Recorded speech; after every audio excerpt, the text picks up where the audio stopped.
Hey everybody, welcome to another video of Trading with Jackie. I'm Jackie Panetta. Alright, so today's video we're going to talk about how you determine your price range and to update your settings in Alexander, which is what I do. Okay, so we're going to go to the settings, and the reason why I'm talking about this is because this is how I trade with Alexander. One of the main parts of how I do what I do is because I look at price range, and because of how my price moves for my asset, I need to be sure that Alexander is set up to accurately trade the way that asset moves. Okay? To do that, I make sure that my range is correct, my number of levels is what I can tolerate and risk, and then my stop loss is big enough to allow Alexander to do whatever trade sequence it needs to do, and it's low enough for me to tolerate taking that loss if it does get hit. Alright? So those are the things that I pay attention to. Alright? So one thing you want to do is pay attention to this range between levels. Default is at 21. That means 21 pips. So it tells me when a trade opens at level 0, alright, 21 pips later, level 1 gets opened. If it goes against you, 21 pips. Okay? If it's in your favor, this doesn't trigger at all. It only triggers when it goes against you. Okay? Now, if you happen to use this range multiplier and it's greater than 1, then that means it's going to be 21 pips times this amount is the next level after level 1, and then so on and so forth. Alright? Now, one thing I want to caution is if you're also using the position size multiplier, then your starting lot size is going to multiply by this amount in this field each time you go up on a level. Okay? So you need to be very careful when you're choosing your range multiplier and your lot size multiplier, because those help determine your drawdown. And the goal when trading is to always ensure you have the least amount of drawdown so you stay profitable. And the lower your drawdown is, the faster you generate your profit, the quicker you're out of the market and going about the rest of your business. Okay? So, now let's confirm that this 21 is the proper pip range for this asset. Because just because it's Euro USD doesn't mean that this default is correct. Maybe 30 is correct. Maybe 14 is correct. Maybe 15. It doesn't matter. You got to figure that out. If you're just going to take what the default says when you first get the bot, then, you know, whatever happens, happens. If you do no research, how do you know that this bot is doing what it's supposed to do? Alright? So let's research this. It's a pretty easy formula. So to determine your range, this is about, and you're trading on the daily chart, right? Gotta keep that in mind. You're trading on the daily chart. So you need to know how does price move in a day since you're trading on the daily chart. Okay? Let's go find out. So on the daily chart, I go to the weekly time frame to be able to do my average on how much price moves in a day. Okay? So this is the current week, and I really don't want to talk about this week. I like to look for big giant candlesticks, because the bigger the candlestick is, the more price had moved in that week, and that'll give me a really good starting number as an average to deal with.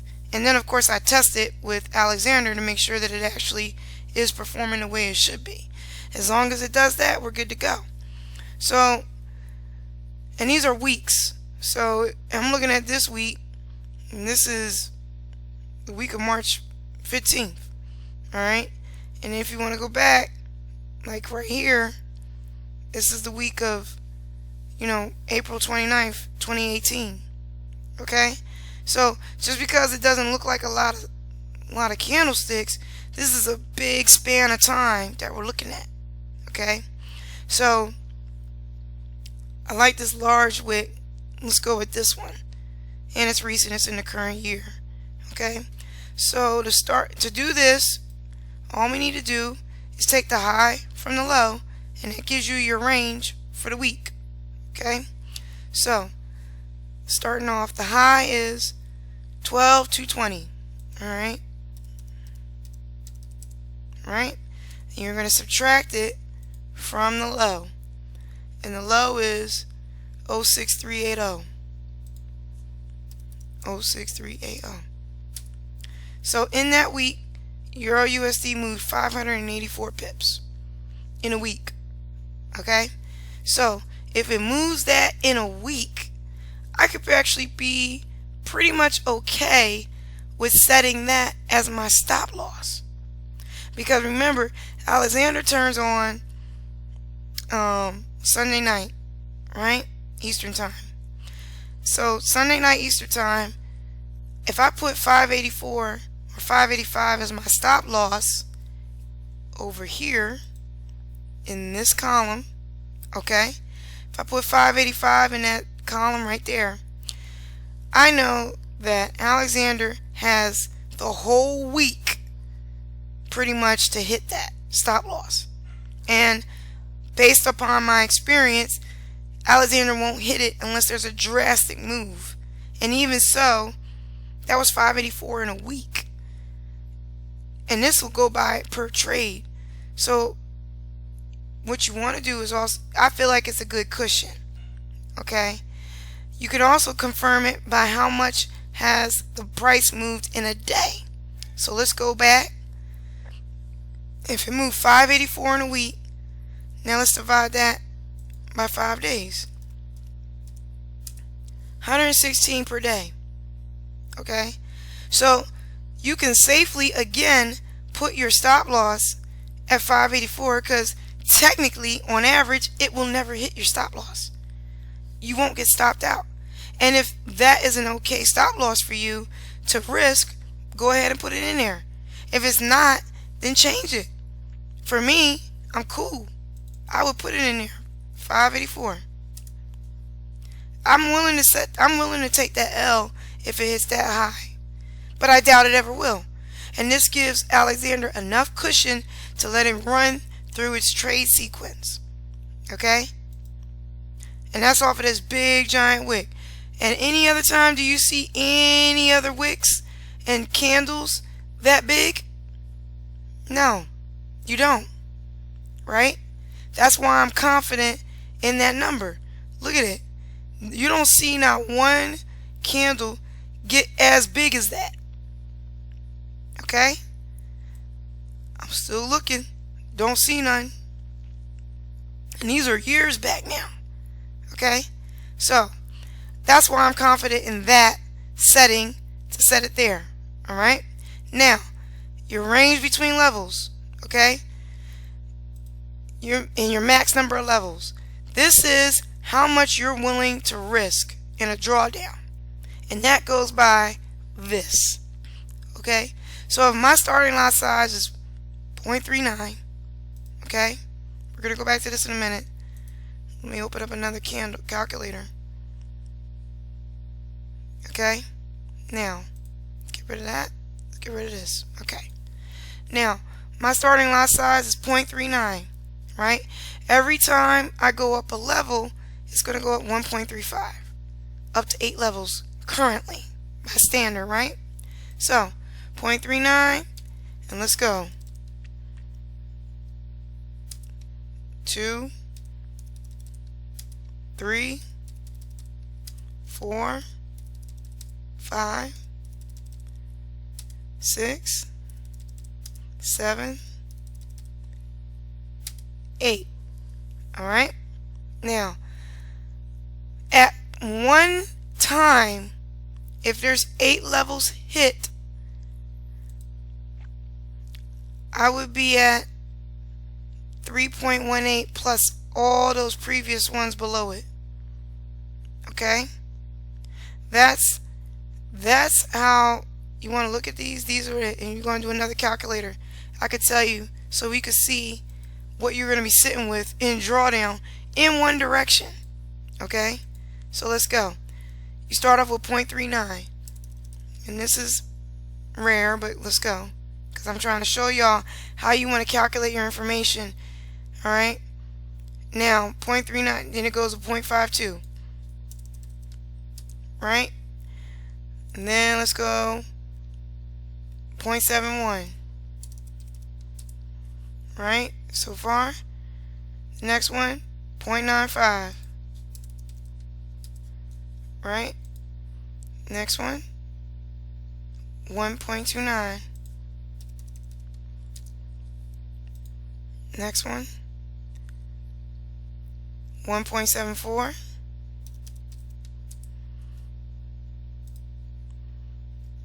$2.36, 318. So at one point in time, in one direction, I could be trading 11 standard lots, right? With this account, this demo account, with 39 grand in there. Okay, so that's a lot, you know. So drawdown could hit 20%. Drawdown can hit, 40% with that. Okay, but you have to test the bot to figure that out. All right, so 8 levels might not be good. You might want to go down to 6. Okay, but we're gonna leave it at 8, because let's just say we're good with that. All right, now you need to be concerned about your range. What is your range that it needs to be for 8 levels? Okay, so your range, you got 21 pips, right? Every 21 pips, you got a new level generated. You found out that price moves in a day 116 pips, right? And you found out in a week it moves 584 pips. All right, so one way to do it is this. Let's take let me do another calculator. 584 pips, right, total. Divide that by 8. So your range could be 73, right, which is higher than what this 21 is, but that'll cover you so that it has to move 73 pips in order for you to generate another level. With a range that high, you probably won't ever reach 8 levels, because it won't normally hit 584 in a week in pips, right? Remember, I only did that just to get my stop loss, but it's very rare it'll actually hit that stop loss. It's rare that it actually moves that much in a week. It's not typical, as you can see, right? So then what's the next thing you would do? You're like, okay, that range is a bit high, so maybe if it moves 116 in a day, divide that by 8 levels. Now it's saying that I'm at 14.5. So it's saying every 14 pips generate a level, because on average it'll move 116 pips in a day, right? So now if you were to go back and change this 21 to 14.5, you'll definitely hit those 8 levels, right? And then you'll be sitting in that huge drawdown, right? So in this case, 21 actually does work, because it's a little more conservative in trading versus that 14.5, right? This is too small of a move to generate all these levels. You can if you want to risk it like that. That's a more aggressive risk, but this 21 seems to be more of a medium risk, okay? Because if you double that 14, it'll be 28. So it'll take 28 pips to move. And honestly, if I do change it to 28, right, that lowers my risk. I know for a fact I'm not going to reach 8 levels, because remember, price moves. This is, again, all this is math. Price moves 100 on average 116 pips a day. Probably it doesn't even do that, because you've seen in the recent weeks it only moves 205 or something. So it might not even do this. So you're covered, right? Then you have a max number of levels of 8. Because it moves that much in a day, which hardly ever happens, you put 14.5. That's aggressive. But and you'll know for sure you'll hit that 8 levels, right? But if you double this to 28, 29, you won't even hit those 8 levels. You'll cut this in half and probably only have 4 levels. You leave your max at 8 though to give you some wiggle room, right? Leave your max at 8 to give you some wiggle room. But at least you make yourself a little bit more lower risk by increasing your range. Now I'm going to put it back to 21 because I'm medium risk. I'm not too aggressive, but I'm somewhat. So I'm going to leave it at 21. Okay? But that's all I would do. And then set it, turn it on, and let it roll. And then test it out and see if that works. Okay? That's all you got to do. So that was the end of this video. Pretty much just explaining how I use the range and, determine how you set up those levels, and it works better for you. Again, you don't want to trigger so many levels because you want price to be able to move. You want Alexander to be able to move in the trade sequence that you want. But just know, the higher the level go and your position multiplier, you probably will make more money because price only needs to move just a little bit for you to move into profit. So, but definitely tweak those settings, see which ones works for you. If mine work, that's great. If not, try something else. But those are key to optimizing your software to be able to generate a higher profit. Definitely, that's what I found is key. Alright, feel free to leave me any messages or questions and I'll get back to you, but I'll see y'all for the next video.